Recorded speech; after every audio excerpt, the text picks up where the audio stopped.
Cellular टोटोपोटेंसी को देखते हैं हम। तो इसमें क्या होता है, सबसे पहले एक्सप्लांट के डिफरेंशिएशन टिश्यू को कल्चर मीडिया द्वारा कल्चर किया जाता है, जिसमें विभाजन करने वाली शांत कोशिकाएं उनमें अनेक परिवर्तन देखने को मिलेंगे, जैसे कि उनमें मेरिस्मेटिक अवस्था प्राप्त होंगी और मेरिस्मेटिक अवस्था प्राप्त कर लेने के बाद में जो परिपक्व कोशिकाएं है वह रिवीजन प्रभावी द्वारा प्रविभाज्य अवस्था प्राप्त कर लेंगी और जिससे कैलस के निर्माण की परिघटना होगी। इस परिघटना को क्या कहेंगे हम, निर्विभेदन मतलब डी डिफरेंशिएशंस। कैलस की घटक कोशिकाओं में संपूर्ण पादप निर्माण की योग्यता होगी, जो संपूर्ण पादप निर्माण की योग्यता को क्या कहेंगे, रीडिफरेंशिएशंस। कैलस के निर्माण की घटना कहलाएंगी डी डिफरेंशिएशन और संपूर्ण प्लांट निर्माण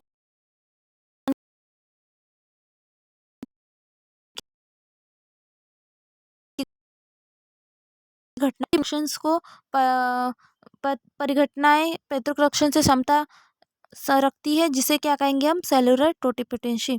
यह गुण केवल पादप कोशिकाओं में ही पाया जाता है, जंतु कोशिका में यह गुण एब्सेंट रहता है।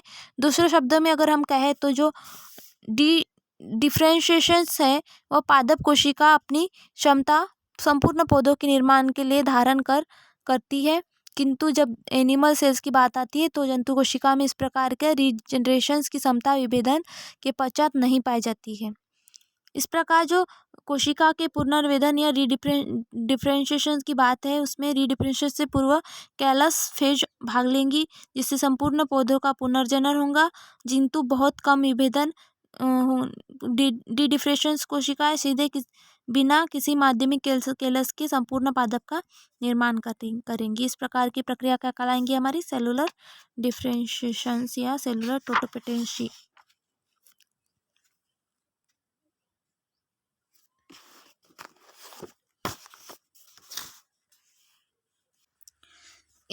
सेलुलर पोटेंसी में पूर्ण शक्यता किसी पादप कोशिका में अंतर्निहित व आनुवंशिकीय क्षमता है, जिसके कारण वृद्धि से संबंधित अन्य कारकों की समुचित उपलब्धता होने पर संपूर्ण पादप में परिणत हो जाता है। दूसरे शब्दों में पूर्ण शक्यता का कॉन्सेप्ट दिया, जिसने हमने कोशिका सिद्धांत के माध्यम से भी पूर्ण सामर्थ्यता की व्याख्या की है। अब इसका एग्जाम्पल देखेंगे तो पूर्ण सामर्थ्यता प्राकृतिक रूप से उदाहरण है ब्रायोफाइलम एवं बिग्नोनिया।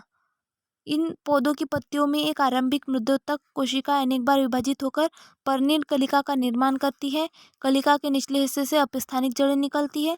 जड़ सहित अनेक पर्ण कलिका को पत्ती से पृथक कर अनुकूल वातावरण में लगाए जाने पर नए प्लांट में परिवर्तन होता है।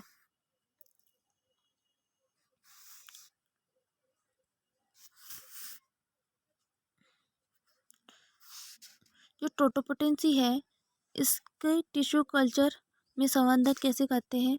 जो टोटोपोटेंसी है, इसको पूर्ण सामान्यता कोशिका की वह लाक्षणिक विशेषता होती है, जिसके फलस्वरूप उनमें उन सभी कोशिकाओं के बनाने और विविधित होने की क्षमता होती है, जो कि उनमें वयस्क पादप में पाया जाता है। टिश्यू कल जो ऊतक संवर्धन है, वास्तव में उन तकनीकों का समन्वय है जिसमें कोशिकाओं को अजर्मीकृत तथा ज्ञात माध्यम या ज्ञात माध्यम में वृद्धि करके विकसित होने दिया जाता है, जिसके फलस्वरूप आवश्यकता अनुसार कैलस तथा पौधों का एम्ब्रॉयड या अंततः नए पौधों का पुनरुत्पादन किया जाता है। पादप ऊतक संवर्धन टोटोपोटेंसी की प्रक्रिया का सबसे सही तथा सटीक उदाहरण है।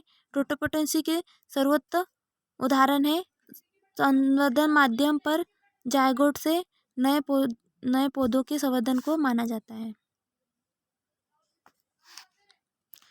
जो प्ररोह के विभेदन को प्रक्रिया है, उसको कैलोजिनस तथा जड़ के विभेदन की प्रक्रिया को राइजोजिनस कहते हैं।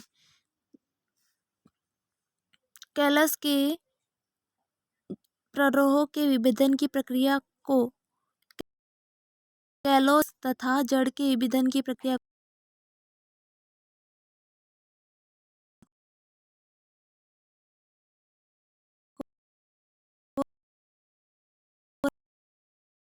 राइजोपर्ड एंड उनके सहयोगियों ने गाजर के द्वितीयक फ्लोएम की वृद्धि को नारियल दूधयुक्त गतिशील तरल माध्यम पर अर्जीकृत कर संवर्धित किया तो कुछ कोशिकाएं स्वतंत्र रूप से समूह में अन्य कोशिकाओं से पृथक हो गई और इन पृथक कोशिकाओं को अलग अलग माध्यम पर वृद्धि करने के लिए दिया तो उनके भ्रूण बिल्कुल जायगोट से भ्रूण बनने की तरह परिवर्तित हो गए। कैलस की कुछ कोशिकाएं सामान्य रूप से जाइलम तथा फ्लोएम में विभाजित हुए और यह प्रक्रिया हिस्टोजेनेसिस तथा कोशिका विभेदन कहलाई।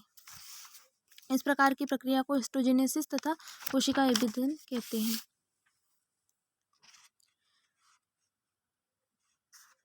टोटोपोटेंसी सेल्स है वो एम्ब्रोजेनेसिस, हिस्टोजेनेसिस, टिश्यू कल्चर्स और एम्ब्रोजेनेसिस में क्या एम्ब्रॉयड बनेगा और कंप्लीट प्लांटलेट फॉर्मेशन होगा। हिस्टोजेनेसिस में सेलुलोजेनेसिस आएंगी, राइजोजेनेसिस और कैलो कैलोराइजोजेनेसिस मतलब सेलोजेनेसिस मतलब प्ररोह विभेदन होगा, राइजोजेनेसिस मतलब जड़ का विभेदन होगा और प्ररोह जड़ विभेदन मतलब इसमें होगा प्ररोह और प्लस जड़ जड़ दोनों का विभेदन होगा। तो इससे क्या प्लांटलेट का फॉर्मेशन होगा और जड़ राइजोजेनेसिस से जड़ रूट सिस्टम आएगा। और टिश्यू सेल कल्चर्स में क्या आएगा, जाइलम्स और फ्लोएम्स आएंगे। तो जो कोशिका की टोटोपोटेंसी को प्रायोगिक रूप से दीर्घ अंतराल तक के उपकल्चर की प्रक्रिया के फलस्वरूप नियंत्रित एवं अर्जित अवस्था में कैलस रूप में बनाए रखा जा सकता है। लगभग उपयुक्त माध्यम में कैलस की पूर्ण शक्त कोशिकाएं क्रमिक विभाजन के फलस्वरूप विभाजनशील का निर्माण करते हैं। कभी कभी विभाजनशील पूर्ण कोशिकाएं से ग्लोब्यूलर अवस्था, हृदयावस्था, टारपीडो अवस्था के क्रम में भ्रूणपोष बनते हैं। कैलस के निर्माण में पूर्ण जो टोटोपोटेंसी होने की बात है उसमें कैलस के नए पौधों को पूर्णाधित होते हैं, परंतु जो इस प्रक्रिया है इसमें कैलस के सभी कोशिकाएं अलग अलग पूर्ण टोटोपोटेंसी प्रदर्शित नहीं करती है।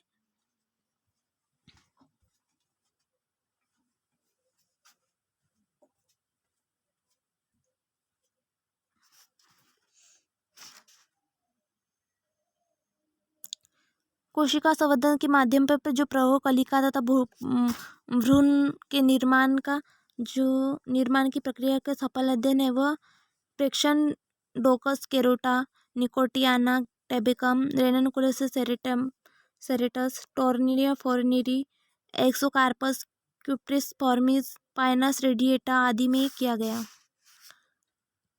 अब इसका महत्व देखते हैं, टोटोपोटेंसी का महत्व क्या है।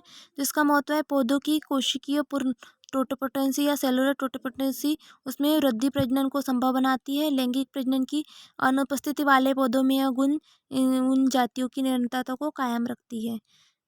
और क्या होंगे, अनेक चिकित्सीय, सुगंधीय एवं अन्य दृष्टि से आर्थिक महत्व वाले पौधे तेजी से वृद्धि या पुनर्वर्धन हेतु अन्य कोशिकाओं में निहित टोटोपोटेंसी अत्यंत महत्वपूर्ण माने जाते हैं। विलुप्त प्रायः रेयर पौधे को संरक्षण हेतु सेलुलर टोटोपोटेंसी का उपयोग किया जाता है।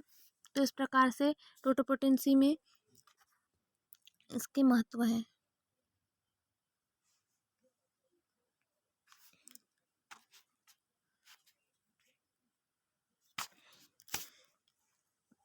इस प्रोसेस में सबसे पहले लीफ की एक मैच्योर लीफ ली, इसको वॉश किया और इसको डिसइंफेक्टेड किया। फिर इसके बाद इसके पीस को कट किए, piece is cut from leaf के पीस को कट किया। फिर उसकी सेल्स को आइसोलेट करके होमोजेनेसिस एंड कल्चर किया। फिर इसको सेल डिवीजन होने लगा। इसमें सेल डिवीजन के थ्रू इसमें कैलस का फॉर्मेशन होने लगा। यहाँ पे इस प्रोसेस को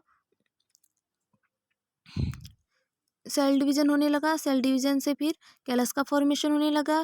फिर फॉर्मेशन कैलस के बाद में शूट का फॉर्मेशन होने लगा, बड का फॉर्मेशन होने लगा। यहाँ पे शूट और बड दोनों का फॉर्मेशन होके इन्हें शूट बड को आइसोलेट कर shoot bud isolated, washed and subculture किया। सब कल्चर करने के बाद में इसमें प्लांटलेट का फॉर्मेशन होने लग गया। फिर एक मैच्योर प्लांटलेट इन पोट का निर्माण हुआ। तो जो ये प्रक्रिया है सेल्स आइसोलेट विथ हार्मोजेनेसिस in homogenesis and homogenesis culture से लेकर कल्चर फॉर्मेशन करने की प्रक्रिया क्या कहलाएंगी, डी डिफ्रेंशिएशंस। और जो कैलस फॉर्मेशन से प्लांटलेट बनने तक की प्रक्रिया क्या कहलाएंगी, ये डी डिफ्रेंशिएशंस। तो ये होगी टोटोपोटेंसी ऑफ प्लांट सेल्स या सेलुलर टोटोपोटेंसी इन डिफरेंशिएशंस, ये concept of differentiation, cellular differentiation and totipotency, ये टॉपिक हो गया। Thank you. Concept of cellular differentiations और टोटोपोटेंसी, सेलुलर टोटोपोटेंसी, ये टॉपिक यहाँ कंप्लीट होता है। Thank you.